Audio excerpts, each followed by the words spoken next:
De'Aaron Fox, or Swipa as the kids call him, is of a rare air for NBA point guards. He may very well be one of the 5 fastest NBA players we've ever seen with or without the ball, and he commands a certain level of start and stop that might be in that same conversation. At face value, De'Aaron Fox seems like the all-star caliber point guard who's got blistering speed akin to John Wall, or Derrick Rose, or Russell Westbrook. He doesn't have any hardware aside from a lone All-NBA appearance, an All-Star appearance in 2022-23 season, and a Clutch Player of the Year award. He's been a tried-and-true Sacktown assassin his entire career, and his lone appearance in the playoffs, at age 25, he put up nearly 28 points and 8 assists to go along with 2 steals a game across a 7-game series loss to the Warriors.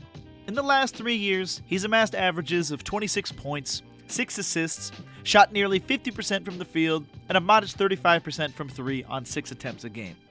Far from pedestrian stat lines, but largely uneventful seasons on the whole. Last year, the Kings finished 9th in the West and sat purely in the middle of the mid in terms of team offense, 13 out of 30, 14th out of 30th in defensive rating, and sat almost exactly in the same quadrant for net rating at 17th. The worst possible place you can be in the NBA is in the middle. Luckily, the year prior, they were oddly enough the 3rd seed. They had the best offensive rating in the league. Despite having a bottom 5 defense, their team managed to get by with 3 separate players being 40% plus shooters from deep, and the chaos that Fox creates capitalized on that. At the time of recording, the Kings sit at a meddling record of 23-21, making them just barely good enough for the 9th seed in the West, and as much as I want to say Mike Brown wasn't the problem, they're currently 8-2 in their last 10 games, and under Doug Christie, they're 10-3 with him calling the shots. The West is a bloodbath, however, where the 5th and 9th seed is separated by 3 games. But let's focus on what's changed with the Kings, and with Fox in general. What newfound inspiration is Swipa playing with that's unlocked more opportunities for his teammates to rain hellfire from 3, and how has the Saboner and Fox duo finally figured out how to play off of each other, even if it's only for sustained regular season success?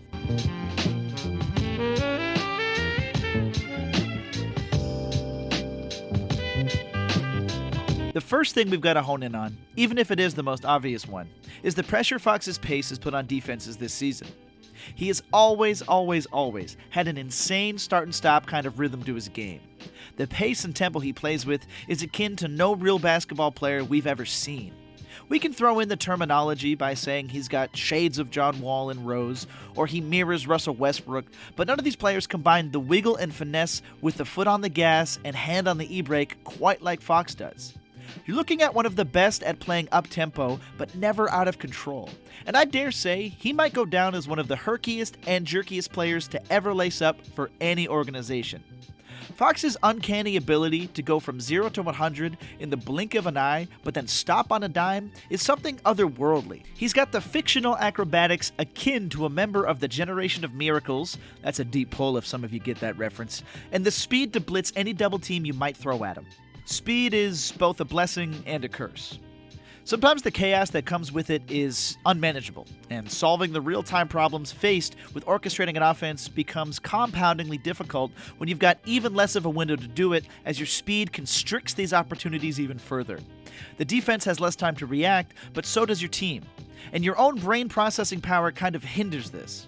Fox is the perfect blend of controlling this hair trigger to benefit everyone around him, and it rarely bites him in the ass when he puts the pedal to the metal.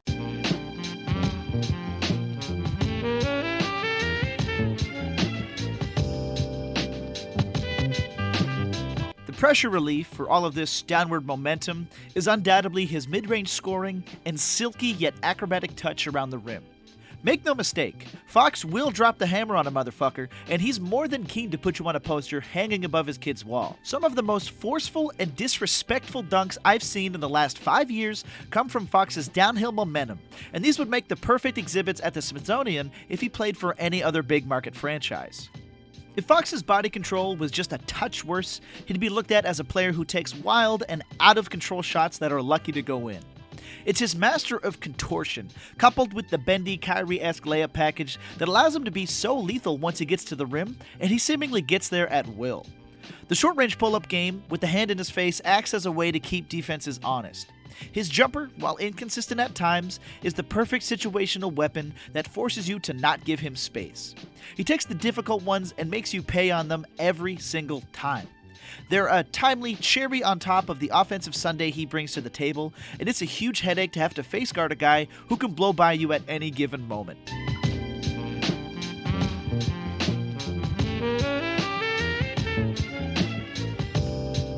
Playmaking.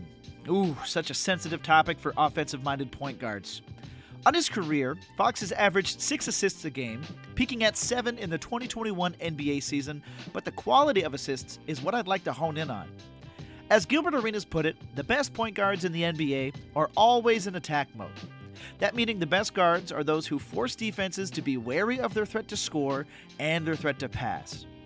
To simplify it even further, the best players showcase the ability to take the shot themselves and put pressure on defenses to consider the 50-50 coin flip if they're going to dime up their teammates instead.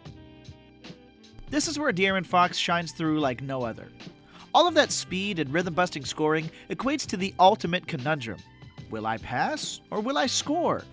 To not bore you with the analytical side of basketball too much, there's 2 keen stats I want to showcase here. De'Aaron Fox, according to NBA.com's advanced stats, ranks 16th in the entire league at points created from assists, as well as 15th in potential assists created. Meaning A, that the passes he makes and the assists created from his offensive production is a similar number to Jalen Brunson, Scotty Barnes, Giannis, Shea, and Maxey, and that B, if his teammates would just hit a little more of the open shots he creates, he'd be sitting at assist numbers more akin to Luka Doncic, John Morant, and LaMelo Ball. All that to say is that Fox's passing is woefully underrated for someone who's the lifeline of an offense and is forced to more often than not drag the corpse of a dysfunctional King squad over the line. Something my good friend Dion showcased in his recent expose about Cade Cunningham. You should go check that one out. It's a very similar archetypal situation here.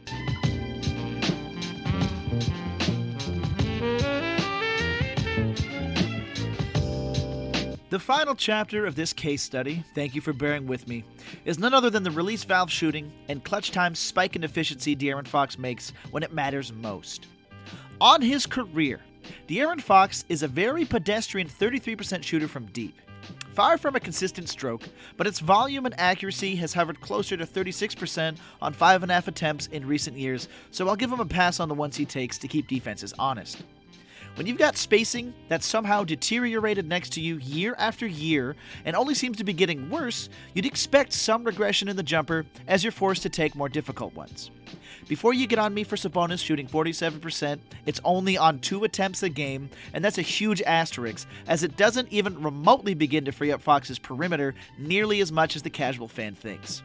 Look beyond the box score, and you'll see that a stationary above-the-break Sabonis 3 doesn't stop Fox from being hounded for 95% of the game, but I digress. The real kicker is just how much better Fox gets when the game is close. He's a Clutch Player of the Year winner for a reason, and the numbers don't lie. His 3-point shooting, according to traditional clutch tracking, is hovering around 36 and 37%, but on top 10 volume in the league.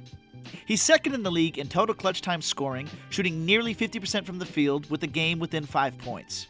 What's even scarier, and you'll have to excuse me for going back to advanced stats here, according to B-Ball Index and Inpredictable, both sites that more accurately depict advanced stats and clutch time tracking, Fox ranks second in the league in effective field goal percentage when you filter out garbage time, and there's no doubt that Fox gets better when the going gets tough. But I think most impressively is the demeanor he possesses when the game's on the line. He doesn't shy away from the moment, the lights are never too bright to distract him, and every action seems methodical. Never rushed, never hurried, in his element, moisturized, in his lane, thriving. He may not get the nod as an all-star.